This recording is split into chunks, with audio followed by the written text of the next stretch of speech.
اسلام کی عظمت کے سہارے ہیں صحابہ، اسلام کی عظمت کے سہارے ہیں صحابہ، ہے چاند محمد تو ستارے ہیں صحابہ، ہے چاند محمد تو ستارے ہیں صحابہ، اسلام کی عظمت کے سہارے ہیں صحابہ، ہے چاند محمد تو ستارے ہیں صحابہ، واللہ ہمیں جان سے پیارے ہیں صحابہ، اسلام کی عظمت کے سہارے ہیں صحابہ، صحابہ صحابہ ہمارے صحابہ، اسلام کی عظمت کے سہارے ہیں صحابہ۔ محفل عشق کی ایک اور پرنور محفل کے ساتھ رابعہ انم حاضر خدمت ہے۔ ناظرین محترم، ایک روز اللہ کے حبیب صلی اللہ علیہ وآلہ وسلم مدینہ منورہ کی ایک بستی سے گزر رہے تھے تو دیکھا کہ ایک اعرابی فروخت کے لیے ایک گھوڑا لیے کھڑا تھا۔ رسول اللہ کو وہ گھوڑا بہت پسند آ گیا۔ آپ نے اس سے پوچھا، کیا تم اسے بیچتے ہو؟ تو اس نے عرض کی، جی بیچتا ہوں۔ رسول اللہ نے پوچھا، کتنے کا ہے؟ تو اس نے رقم بتائی کہ اتنے کا ہے۔ رسول اللہ نے کہا، ٹھیک ہے، پھر سودا پکا ہوا، تم تھوڑی دیر یہاں پر ٹھہرو، میں ابھی اس کی قیمت لے کر واپس آتا ہوں اور تمہیں دیتا ہوں۔ وہ شخص مان گیا اور آپ قیمت لینے کے لیے گھر تشریف لے گئے۔ اب اسی دوران سودا پکا ہو گیا تھا، اسی دوران وہاں سے ایک اور تاجر کا گزر ہوا، اس کی بھی نظر گھوڑے پر پڑی تو اسے بھی وہ گھوڑا بہت پسند آ گیا۔ اس نے اعرابی سے گھوڑے کی قیمت پوچھی تو اس نے کہا کہ مسلمانوں کے نبی سے اس گھوڑے کا سودا ہو گیا ہے، وہ قیمت لینے ابھی گئے ہیں، بس میں تو ان کا انتظار کر رہا ہوں۔ تاجر نے کہا کہ ایسا کرو، تم مجھ سے اس کی زیادہ قیمت لے لو، زیادہ پیسے لے لو، لیکن یہ گھوڑا تم مجھے دے دو۔ اس نے جواب دیا کہ میں تو یہ سودا کر چکا ہوں۔ تاجر نے پوچھا کہ سودے کا کوئی گواہ تھا؟ اس نے کہا نہیں، کوئی گواہ نہیں تھا۔ تاجر نے کہا بس تو پھر ٹھیک ہے، مکر جانا اس سودے سے۔ اعرابی کے دل میں زیادہ پیسوں کی لالچ آ گئی کیونکہ وہ زیادہ پیسے آفر کر رہا تھا، تو اس نے کہا ٹھیک ہے۔ ابھی یہ گفتگو، یہ ڈسکشن چل ہی رہی تھی کہ رسول اللہ صلی اللہ علیہ وآلہ وسلم طے شدہ قیمت لے کر وہاں پر تشریف لے آئے۔ آپ نے قیمت آگے بڑھائی تو اعرابی نے کہا کہ میں نے تو آپ سے کوئی سودا کیا ہی نہیں۔ رسول اللہ نے کہا کہ ابھی تو سودا ہوا تھا کچھ دیر پہلے، تو کہنے لگا کہ میں نے تو آپ سے کوئی سودا نہیں کیا۔ اتنی دیر میں جو یہ ڈسکشن ہو رہی تھی، گفتگو ہو رہی تھی، وہاں پر لوگ اکٹھا ہونا شروع ہو گئے۔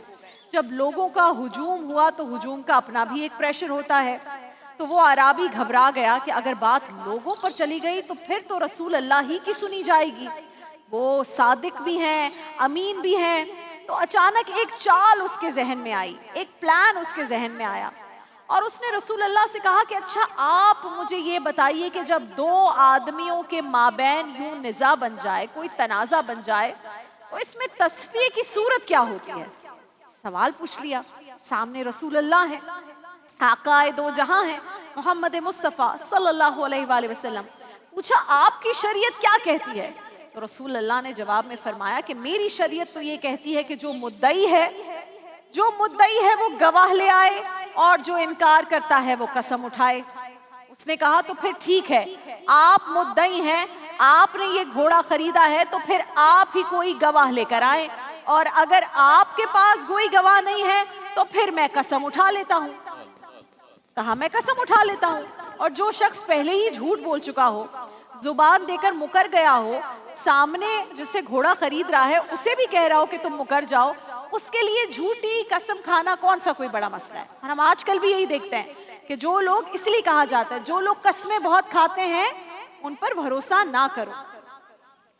اب صورتحال یہ بن گئی، اب بہت اس کو بھی پتا تھا کہ اس ڈیل کا گواہ کوئی نہیں ہے، تو سچویشن ایسے بن گئی، لہٰذا وہ اس بات پر اڑ گیا کہ اب آپ رسول اللہ صلی اللہ علیہ وآلہ وسلم خود کوئی گواہ پیش کریں کہ یہ ڈیل ہوئی ہے، تو میں آپ کو یہ گھوڑا دے دیتا ہوں اور اسی قیمت پر دے دیتا ہوں جو آپ بتا رہے ہیں۔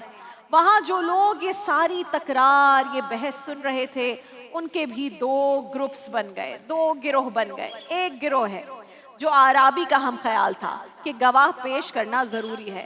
دوسرا مسلمانوں کا گروہ تھا جو اس آرابی کو بہت برا بلا کہہ رہا تھا کہ اے آرابی تیرا برا ہو، کیا رسول اللہ صلی اللہ علیہ وآلہ وسلم بھی حق کے سوا کوئی بات کر سکتے ہیں؟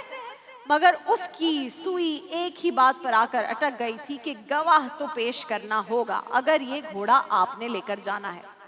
اتنے میں ایک نوجوان اچانک سے ہجوم کو چیرتا ہوا ہجوم کے بیچ میں سے نمودار ہوا، آگے بڑھ کر کہا کہ میں گواہی دیتا ہوں کہ اس آرابی نے فلاں فلاں قیمت پر یہ گھوڑا رسول اللہ کو فروخت کیا ہے۔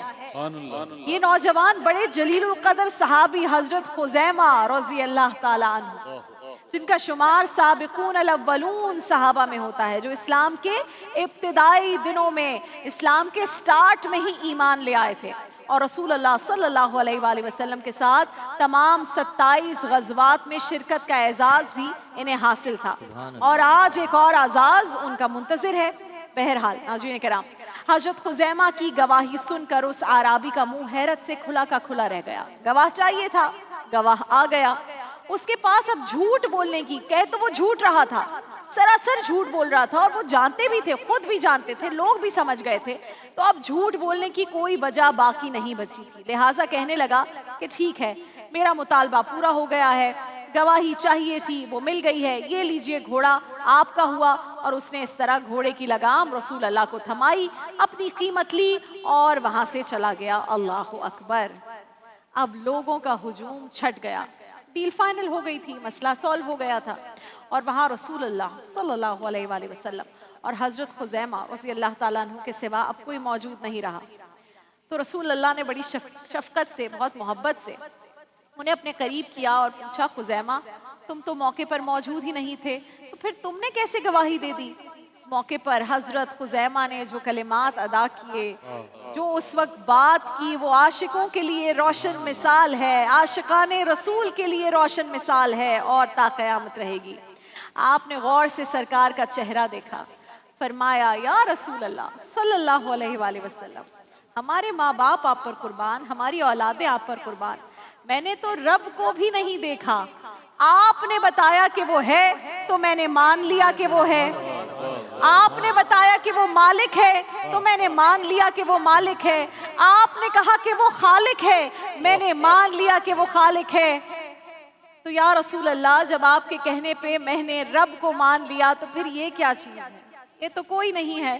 یا رسول اللہ، میں زمین و آسمان کی خبروں پر بن دیکھے آپ کی تصدیق کرتا ہوں، تو کیا آرابی کے مقابلے میں بن دیکھے آپ کی تصدیق نہیں کروں گا؟ اللہ اکبر، اللہ اکبر۔ تمہیں نے تو کیا ہم کو مسلمان، یا رسول اللہ، تمہیں نے تو کیا ہم کو مسلمان، یا رسول اللہ، تمہیں تو ہو ہمارا دین و ایمان، یا رسول اللہ، تمہیں ہو، تمہیں تو ہو ہمارا دین و ایمان، یا رسول اللہ، جبی میری ہو سنگے۔ ناظرین کرام، یہ فرق ہے عاشق کی نگاہ اور عام بندے کی نگاہ میں۔ عام انسان تو یہی کہتے ہیں کہ جب تک ہم آنکھوں سے خود نہ دیکھ لیں گے اور تحقیق نہ کر لیں گے ہم مانیں گے نہیں، لیکن عاشق کیا کہتا ہے؟ عاشق کہتا ہے کہ محبوب، میں تو بن دیکھے ہی آپ پر ایمان لاتا ہوں۔ اللہ اکبر! رسول اللہ کو اپنے اس غلام کی، اپنے عاشق کی ادا اتنی پسند آئی کہ وہ ہجوم جو منتشر ہو رہا تھا، رسول اللہ نے انہیں مخاطب کر کے فرمایا, دوبارہ واپس بلایا اور کہا لوگوں رک جاؤ. اور جب لوگ ٹھہر گئے تو آپ نے سب کے سامنے حضرت خزیمہ کا ہاتھ پکڑ کے فضا میں بلند کیا, فرمایا لوگوں سن لو, کسی جگہ پر کبھی گواہ کی ضرورت ہو تو میری شریعت 2 گواہ مانگتی ہے, لیکن جہاں میرا خزیمہ ہوگا وہاں اس کی ایک کی گواہی 2 گواہوں کے برابر مانی جائے گی. سبحان اللہ. اس دن حضرت خزیمہ بن ثابت کو بارگاہ نبوی سے ذو الشہادتین یعنی 2 گواہوں والا کا لقب ملا, اور سرکار دو عالم محمد مصطفیٰ صلی اللہ علیہ وآلہ وسلم نے ان کی گواہی کو 2 کے برابر قرار دیا تھا. تو اس کے پیچھے بھی ایک راز تھا جو صرف اللہ کو پتا تھا, اور اس کی عطا سے محمد مصطفیٰ کو بھی پتا تھا کہ ایک دن آئے گا جب بہت اہم موقع پر 2 گواہوں کی ضرورت پیش آئے گی, اور جب دوسرا گواہ نہ ملے گا تو خزیمہ بن ثابت کی گواہی 2 گواہوں کے برابر بن کر مسئلے کو حل فرما دے گی. اللہ اکبر. اور یہ موقع کب آیا؟ غور کیجئے گا, یہ موقع آیا رسول اللہ کے وصال کے بعد, سیدنا ابو بکر صدیق کے عہد خلافت میں, جب جنگ یمامہ میں کئی حفاظ کرام نے جام شہادت نوش کر لیا تو سیدنا عمر فاروق نے سیدنا ابو بکر صدیق سے کہا کہ وقت آ گیا ہے قرآن کریم کو تحریری شکل میں محفوظ کر لیا جائے. حضرت ابو بکر صدیق نے رضی اللہ تعالیٰ عنہ قرآن کو جمع کرنے کا سلسلہ شروع فرمایا تو صحابی رسول حضرت زید بن ثابت رضی اللہ تعالیٰ عنہ کی سربراہی میں, ان کی لیڈرشپ میں ایک کمیٹی جیسے تشکیل دی جاتی ہے اس طرح کی ایک کمیٹی تشکیل دی گئی. طریقہ کار یہ طے پایا کہ ایک ایک آیت کی تصدیق کی جائے گی, اور اس کے لیے کم از کم 2 گواہ پیش کیے جائیں گے. ہر آیت کی تصدیق 2 گواہ کریں گے, اور یہ گواہی دیں گے کہ ہم نے خود آقا کریم صلی اللہ علیہ وآلہ وسلم کی زبان اقدس سے یہ آیت سنی ہے, اور پھر اس آیت کو تحریر کر لیا جائے گا. حضرت زید بن ثابت نے اسی طریقے کو اپناتے ہوئے تمام قرآن پاک مرتب کر لیا. 6236 آیات میں سے 6234 آیات کے لیے 2 یا 2 سے زائد گواہ مل گئے تھے. کچھ آیات کے لیے 2 سے بہت زیادہ گواہ بھی ملے تھے, لیکن بات آ کر رک گئی تھی. کہاں؟ سورہ توبہ کی آخری 2 آیات پر. سورہ توبہ کی آیات 128 اور 129. ترجمہ ان کا یہ ہے کہ بے شک تمہارے پاس تم میں سے ایک باعظمت رسول صلی اللہ علیہ وآلہ وسلم تشریف لائے, تمہارا تکلیف اور مشقت میں پڑنا ان پر سخت گراں گزرتا ہے. اے لوگوں, وہ تمہارے لیے بھلائی اور ہدایت کے بڑے طالب اور آرزو مند رہتے ہیں, اور مومنوں کے لیے نہایت ہی شفیق بے حد رحم فرمانے والے ہیں. اگر ان بے پناہ کرم نوازیوں کے باوجود پھر بھی وہ روگردانی کریں تو فرما دیجئے مجھے اللہ کافی ہے, اس کے سوا کوئی معبود نہیں, میں اسی پر بھروسہ کیے ہوئے ہوں, اور وہ عرش عظیم کا مالک ہے. یہ ہے ان 2 آیات کا ترجمہ جس کے بارے میں ابھی گواہوں کی تلاش ہو رہی ہے کہ 2 گواہ مل جائیں تو ان کی بھی تصدیق ہو جائے اور ان کو تحریر کر دیا جائے. یہ 2 آیات حضرت خزیمہ بن ثابت نے حضرت زید بن ثابت کے سامنے پیش کی اور فرمایا کہ میں نے آقا کریم علیہ السلام کی زبان اقدس سے یہ آیتیں سنی ہیں. اگرچہ حضرت زید بھی جو تھے وہ حافظ قرآن ہیں, انہیں پتا تھا کہ یہ قرآن کی آیتیں ہیں, لیکن جو پیمانہ تھا, جو رول سیٹ کر دیا گیا تھا وہ کیا تھا؟ ایک طریقہ جو مقرر کیا تھا کہ 2 گواہ ہونے چاہیے, 2 لوگ ہونے چاہیے جو ہر آیت کی گواہی دیں. یہاں پر کیا تھا؟ گواہ صرف ایک تھا, اور وہ تھے حضرت خزیمہ بن ثابت.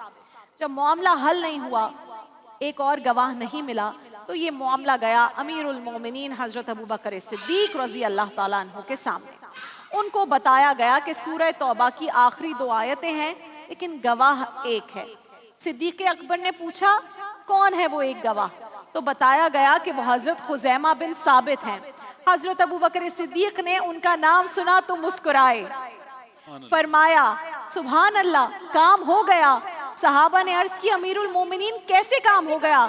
فرمایا کہ خزیمہ وہ ہیں کہ اللہ کے رسول نے جنہیں ذو الشہادتین کا لقب عطا فرمایا ہے, اور فرمایا ہے کہ خزیمہ کی گواہی 2 گواہوں کے برابر مانی جائے گی.